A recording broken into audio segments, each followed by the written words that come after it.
రావుసా ప్రోత్సబండ వీక్షకులకు స్వాగతం. నేను మీ హైజిప్ శ్రీనివాసరావు. ఇవాళ జాతీయ విషయాలు కాకుండా మనం అంతర్జాతీయ విషయాలు మాట్లాడుకుందాం. ఎందుకో నాకు మాల్దీవ్స్ మన కెనడా ప్రధాని ట్రూడోని చూస్తుంటే మాల్దీవ్స్ అధ్యక్షుడు ముజు గుర్తొస్తున్నాడు. అతని అడుగులు కానీ, అతని ఆలోచన విధానం కానీ, అపరిపక్వత కానీ డిట్టోగా కెనడా ప్రధాని ట్రూడో అడుగులు అట్లాగే ఉన్నాయి. గత 4-5 సంవత్సరాలుగా భారతదేశంతో ఒక ప్రధాని స్థాయిలో కాకుండా, హుందాగా కాకుండా గిల్లికజ్జాలు పెట్టుకుంటున్నాడు. మన భారతదేశంతో గిల్లికజ్జాలు పెట్టుకుంటున్నాడు. అయిన దానికి కాని దానికి ఏదో ఒక న్యూసెన్స్ చేయాలనే ఇబ్బంది చూస్తున్నాడు. అఫ్కోర్స్ అది ఖాళిస్తానీ సానుభూతి పరులని వాళ్ళ యొక్క సానుభూతి పొందడానికి, ఓట్లు పొందడానికే కావచ్చు. కానీ వాళ్ళని పొందుతున్నాడు కానీ మిగతా ఓటర్లకు దూరం అవుతున్నాడు సంగతి తను గ్రహించలేకపోతున్నాడు. ఇట్లాగే అది తన విదేశీ దౌత్యం పైన కనుక, విదేశీ వ్యవహారాలపైన కూడా ప్రభావం చూపిస్తుందని అంత దూర ఆలోచన ఉన్నట్టుగా అనిపించలేదు కూడా.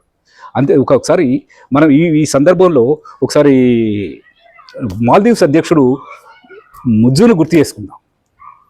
తను అక్కడ మాల్దీవ్స్లో అధికారంలోకి వచ్చింది తను స్వాభావికంగా, సహజసిద్ధంగా మొదటి నుంచి కూడా ముజ్జు చైనా సానుభూతి పరుడు, భారత వ్యతిరేకి, మన భారతదేశ వ్యతిరేకి. ఇండియా అవుట్ అంటూ నినాదంతో అధికారం కైవసం చేసుకున్నాడు. వచ్చిన నాటి నుండి భారత వ్యతిరేక విధానాలను అమలుస్తూ మన యొక్క అక్కడ ఉన్న సైన్యాన్ని కానీ, లేకుంటే వితరణ కానీ మనం వెనుక్కుపోమంటూ నానా రాద్ధాంతం చేశాడు. దాంతో మన ప్రధాని నరేంద్ర మోడీ గారు ఎలాంటి కూడా దానికి ప్రతిస్పందించకుండా, భౌతికంగా స్పందించకుండా, మాటలతో స్పందించకుండా చక్కగా ఒకరోజు లక్షద్వీప్కి వెళ్ళి అక్కడ సముద్ర తీరాన బీచ్లో కూర్చున్నాడు. దానితో మన దేశంలో విపరీతమైన ప్రచారం జరిగింది.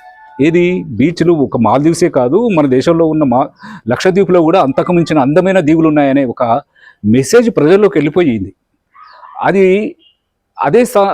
అదే సందర్భంలో ఈ ముజ్జు మనం కానీ, లేకుంటే మాల్దీవ్స్ అతని మంత్రులు కానీ మన భారతదేశానికి వ్యతిరేకంగా రకరకాల ప్రకటనలు చేయడం జరిగింది. ఇది ప్రజలను ఆలోచింపజేసి మన దేశం నుంచి ఇంచుమించు అందరూ కూడా అక్కడికి మామూలుగా ఎందుకంటే మన దేశ పర్యాటకులు కానీ, హానీమూన్కి కానీ చాలా మటుకు మాల్దీవ్స్కి వెళ్తుంటారు. దీనితో ఏం చేశారంటే మన పర్యాటకులు ఇంచుమించు అక్కడికి పోవడం ఆపేశారు. దానితో పాపం మాల్దీవ్స్ పరిస్థితి ఏమైందంటే కుర్దులో పడ్డ వాళ్ళకి పరిస్థితి అయిపోయింది. మెజారిటీ ఇతర దేశాల నుంచి వస్తారు, చైనా నుంచి వస్తారు, యూరోప్ నుంచి వస్తారు పర్యాటకులు, అందులో సందేహం లేదు. కానీ సింహం భాగం భారత పర్యాటకులే ఎక్కువ భాగం పోయేది మాల్దీవ్స్కు, మన భారతదేశ పర్యాటకులే. అది ఆ రకంగా వాళ్ళ ఆదాయంపై చాలా ప్రధాన ప్రభావం చూపించి అప్పుల పాలై దేశం అన్నమో రామచంద్ర అని అడుక్కోవాల్సిన పరిస్థితి వచ్చింది. అప్పటి వరకు మనము వాళ్లకు ఆర్థిక సహాయం చేయడం కాకుండా, పర్యాటక రంగం ఆదాయం సమకూర్చడం కాకుండా, మనం వాళ్లకు ఆహారం అందిస్తున్న మంచినీళ్ళు కూడా మన దేశం నుంచే పోతాయి, సముద్ర మార్గాన ఓడల్లో పోతాయి. ఎప్పుడైతే మన సంబంధాలు దెబ్బతిన్నాయో, మనం కాదనుకుందో మాల్దీవ్స్కు మనం అన్ని కూడా రకాల సహాయాలు ఆపేయవలసి వచ్చింది. మనకు అలాంటి ఉద్దేశం లేదు, కానీ వాళ్ళ యాటిట్యూడ్, వాళ్ళ యొక్క మనస్తత్వాన్ని బట్టి, వాళ్ళ ఆలోచన ఎందుకు అనుగుణంగా మనం అనుకున్నాం. కానీ అనతి కాలంలోనే అసలు తత్వం బోధపడిందికి మాల్దీవ్స్ అధ్యక్షుడు ముజ్జుకు. ఇప్పుడు కాళ్ళబేరానికి వస్తున్నాడు. ఇది ఆ విషయాలు మర్చిపోదాం, దయచేసి క్షమించండి అంటూ కాళ్ళబేరానికి వచ్చి ఈ మధ్య దసరా పండుగ ముందు మన దేశ పర్యటనకు కూడా వచ్చాడు. నరేంద్ర మోడీతోని చర్చలు జరిపోయాడు. అయితే అంతకుముందే మన భారతదేశం వాళ్ళు చాలా అభ్యర్థించడం మూలంగా ఆర్థిక సహాయం కూడా చాలా చేస్తుంది. గత 5-6 నెలలుగా ఆర్థిక సహాయం చేయడం మళ్ళీ మొదలుపెట్టింది. ఇది మన భారతదేశం మాల్దీవ్స్కు. ఇక మనం ఇక్కడ కెనడాకు వద్దాం. ఈ ఖలిస్తాన్ ఉద్యమకారులకు మద్దతు ఇస్తూ మనకు చికాకు కలిగిస్తున్నాడు ఎవరు? కెనడా ప్రధాని ట్రూడో. అక్కడ నిజ్జర్ హత్య జరిగిన తర్వాత అదేదో మన దేశమే చర్పించిందని, అక్కడ మన నేరాలకు పాల్పడుతున్నది మనమైన, చివరికి మన భారత ప్రభుత్వమే ఒక రహస్య ఏజెంట్లను పంపి వాళ్లను ఒక్కొక్కరిని ఏర్వేస్తుందనుకుంటూ దుష్ప్రచారం చేశాడు. ప్రపంచాన్ని నమ్మించే ప్రయత్నం చేస్తాడు. అట్లాగే ఈ ఖలిస్తాన్ వాదులు కూడా రెచ్చిపోయారు. వాళ్ళు ఎంత రెచ్చిపోయారంటే అంత రెచ్చిపోయారు. వీటికి కూడా స్పందించకుండా మన భారతదేశం ఏంటంటే చక్కగా ఏం చేసిందంటే అదే స్థానం. కానీ చిత్రం ఏంటంటే ఇక్కడ మాల్దీవ్స్కు కెనడాకు ఇంకొక తేడా ఉంది. అక్కడనేమో మాల్దీవ్స్లోనేమో అక్కడ ప్రజలే మన మజ్జును ఎన్నుకున్నారు. వాళ్ళు భారత వ్యతిరేక ఉద్దేశంతో అదే అభిప్రాయంతో మజ్జును ఎన్నుకున్నారు. వాళ్ళకి అదే అభిప్రాయం ఉంది, భారత వ్యతిరేకులు వాళ్ళంతా కూడా. అయితే కెనడాలో అలా లేదు. కెనడా ప్రజలు భారత వ్యతిరేకులు కాదు. కెనడా ప్రజలు అంతా కూడా భారత అనుకూలు. వాళ్ళు స్వయాన ఆయన దేశ ప్రజలే కాకుండా చివరికి సొంత పార్టీలోని వారు కూడా ట్రూడో యొక్క విదేశాంగ విధానాన్ని, అతని ఆలోచన విధానాన్ని, అతని చేష్టల్ని అందరూ ఎండగట్టడం మొదలుపెట్టారు. అంతేందుకు అప్పుడు పోయిన సంవత్సరం జరిగిన G20 సమావేశానికి వచ్చినప్పుడు ట్రూడో అది విచిత్రంగా ప్రవర్తించాడు. తనకు కేటాయించిన అధికార గృహంలో ఒక హోటల్లో కాకుండా మరొక గృహంలో మరొక హోటల్ గదిలో ఉన్నాడు. ఎందుకంటే మన దేశం అక్కడ ఏమన్నా స్పైయింగ్ చేస్తుందేమో అన్నట్టు అనుమానంతో అట్లా పిచ్చి పిచ్చి చేసి, అంటే ఒక రకంగా ఆ స్థాయిలో, ఒక ప్రధాన స్థాయిలో ఒక హుందాగా ప్రవర్తించలేదు. అంతేకాకుండా గమ్మత్ ఏం జరిగిందంటే, అతని దురదృష్టమో ఏంటో కానీ అందరూ అధ్యక్షులు ఆ G20 సమావేశాలు కాగానే అందరూ ఎక్కడి వాళ్ళు అక్కడ, ఏ దేశాల వాళ్ళు ఆ దేశాలకు స్వదేశాలకు వెళ్ళిపోయారు. అమెరికా వాళ్ళు కానీ మిగతా వాళ్ళు కానీ అందరూ వెళ్ళిపోయారు. కానీ దురదృష్టం ఏంటంటే కెనడా ప్రధాని యొక్క వచ్చిన విమానం సాంకేతిక సమస్యతో అది 2 రోజులు కూడా బాగా కాలేదు. ఒక రోజు అనుకున్నది 2 రోజులు. ఆ సమయంలో మన భారత ప్రభుత్వం ఏం చేసిందంటే, మన విమానం ఇస్తా ఉంది, మీరు వెళ్ళండి అని ఆఫర్ చేసింది. కానీ దానికి నిరాకరించుకొని ఇంకొక ప్రత్యేక విమానం తెప్పించుకొని అక్కడి నుంచి కెనడా నుంచి తెప్పించుకొని ఆ విమానంలో వెళ్ళిపోయాడు. దానివల్ల అబాసుపాలైంది ట్రూడోనే, కానీ భారతదేశంకి ఏమి నష్టం జరగలేదు.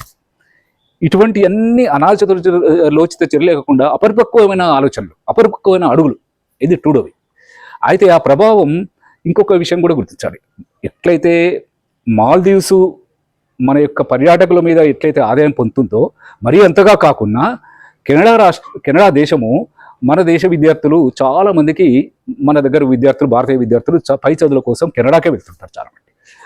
దాని ద్వారా చాలా ఆదాయం పొందుతుంది. అంటే మాల్దీవ్స్ లాగా మొత్తం ఆదాయం మన ద్వారా పొందుతుంది కెనడా అన్నది కాదు ఇక్కడ ఉద్దేశం.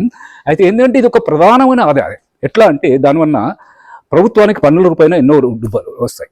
అట్లాగే ఇంకా అక్కడ యూనివర్సిటీలకు ఫీజుల రూపాయన వస్తాయి.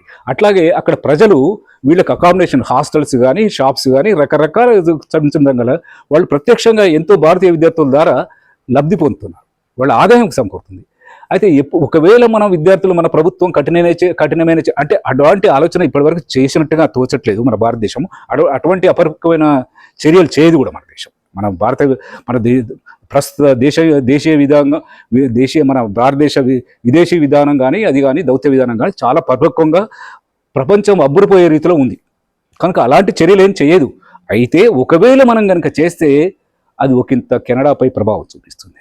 అయితే దీనికంటే ముఖ్యంగా ఏంటంటే ఈ రకం ప్రభావం చూపించలేదు. అక్కడ ప్రజలే నేరుగా ఇవాళ ట్రూడోను విమర్శిస్తున్నారు, తీవ్రంగా విమర్శిస్తున్నారు. అక్కడ మీడియానైతే తిట్టిపోస్తున్నారు. ఇది ట్రూడో యొక్క విధానాన్ని అపరిపక్వమైన వాడు, he is unfit for that post అన్నట్టుగా విమర్శిస్తున్నది.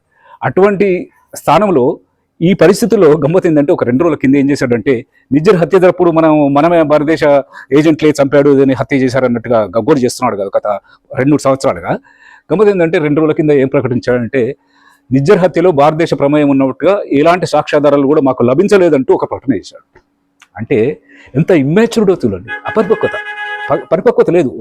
ఒక దేశాధినేత అలాంటి మాటలు మాట్లాడకూడదు. ఎందుకంటే మొదలే మాట్లాడకుండా ఉండవలసింది. నువ్వు సాక్ష్యాధారాలు లేకుండా అలాంటి మాటలు మాట్లాడడం మూలంగా ప్రపంచం ముందు వాళ్ళు నువ్వు నవ్వుల పాలయ్యావు. నీ ప్రజల ముందే కాదు, ప్రపంచం ముందు కూడా అయిపోయింది. అది మళ్ళీ వచ్చే సంవత్సరం అక్కడ ఎన్నికలు జరగబోతున్నాయి. ఆ ప్రభావం తప్పకుండా ఈ ఎన్నికలపై ఆ కెనడా యొక్క ట్రూడో యొక్క పార్టీకి తప్పకుండా చూపించే అవకాశం ఉంది అని స్పష్టంగా అన్ని సర్వేలో తేలింది. ఒక 6 నెలల కింది వరకు 60% పైగా అతనికి ఆదరణ ఉన్నట్టుగా చేస్తే, ఈ మధ్యలో జరిపిన సర్వేలో అది 20+ స్థాయికి పడిపోయినట్టుగా ఉన్నదంటే ట్రూడో ఎంతటి ప్రమాదకర పరిస్థితుల్లో ఒక పడిపోయాడో మనం ఊహించవచ్చు. అంటే అనాలోచితమైన ఆలోచనలకు తను మూల్యం చెల్లిస్తాడు అనుకో. అందుకోసమే కొద్దిగా వెనక్కు తగ్గినట్టుగా, ఎట్లయితే మాల్దీవ్స్ అధ్యక్షులు ఎట్లయితే వెనక్కు తగ్గాడో, ఇదే రకంగా ట్రూడో కూడా వెనక్కు తగ్గాడేమో అన్నట్టుగా సంకేతాలు వెలువడుతున్నాయి. అఫ్కోర్స్ మన భారతదేశం ఎప్పుడు కానీ ఎవరి పట్ల, ఏ దేశం పట్ల కానీ కక్ష కట్టి ఎక్కడప్పుడు కూడా దౌత్యం నెరపలేదు.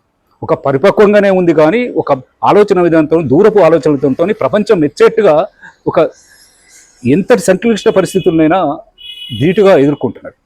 అది కెనడా విషయంలో కూడా సాధించింది. త్వరలో మనం విజయం సాధించబోతున్నాము. ట్రూడోకు ఒక రకంగా వచ్చే ఎన్నికలు శృంగభంగం తప్పదనిపిస్తుంది. నమస్కారం. ఈరోజు కెనడా అంతర్జాతీయ అంశంతో మాట్లాడుకున్నాం. మరో వీడియోలో మరో అంశంతో కలుద్దాం. సెలవు. రావు సాబ్ రచ్చబండ యూట్యూబ్ ఛానల్ని సబ్స్క్రైబ్ చేయండి, లైక్ బటన్ నొక్కండి, అలాగే బెల్ ఐకాన్ని కూడా నొక్కండి. దయచేసి ఈ యూట్యూబ్ ఛానల్ గురించి నలుగురికి చెప్పండి, ప్రోత్సహించండి.